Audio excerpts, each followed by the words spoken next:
Obviously, my dad used to ride dirt bikes, and it's one of those things that was sort of bred into us. Me and my twin brother, my older brother used to race as well. So it was just one of those, obviously I had the option not to race, but in my mind it was just, that was the thing I loved, getting gun riding on a PW50, just getting out there and having fun. And it was one of those things where Jake was really, really good and talented on a bike, and I just went there to have fun. I was a bit of a goon, but it sort of led to bigger and better things. We grew up down the south coast, a little town called Sussex Inlet, a lot of bush around there.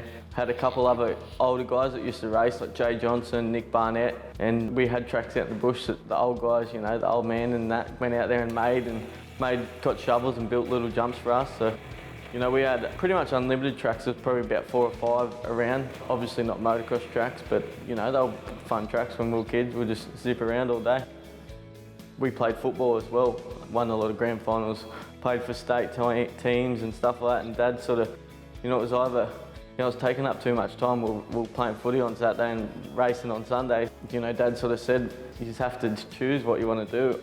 I twisted Jake's arm and we went motocross riding, which was probably one of the best decisions we've ever made. Pretty much from that day forward, we put our, head forward and chased our goals.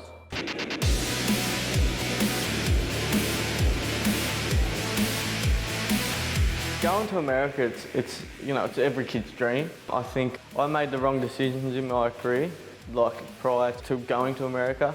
I started going really good on the lights bike, and then I went to a 252 stroke, leading the championship at 17 in the Supercross.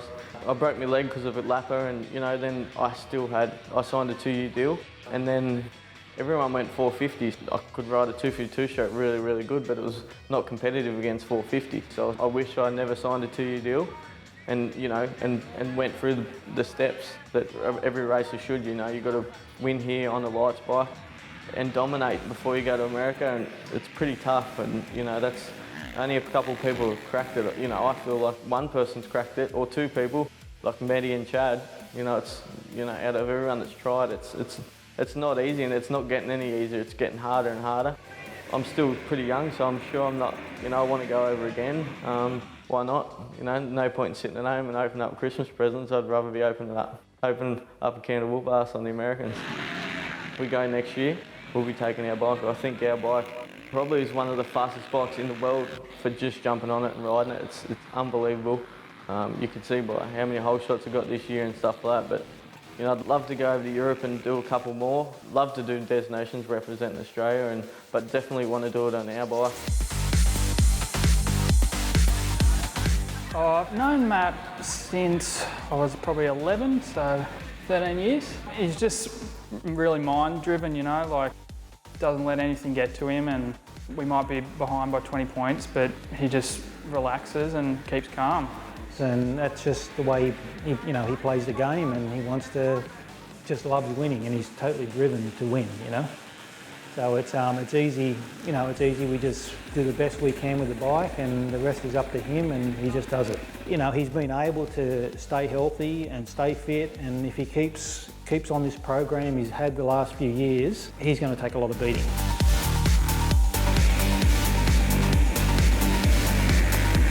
This whole year is our first year with our point star. Them guys are amazing.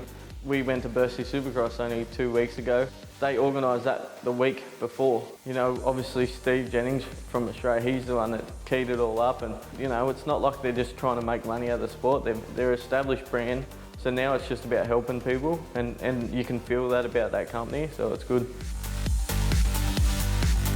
To see the battle, that reward, to see people admire a championship bike, even walking you up there to show you, or to show me championship bikes, it gives me that little inner peace, inside, pretty happy. And then another thing, that time in my life now that where, I can put a lot of time into helping younger kids as well. Seeing them cross the line and doing that sort of stuff and getting race wins, it's pretty surreal. It gives me a good feeling, that's for sure.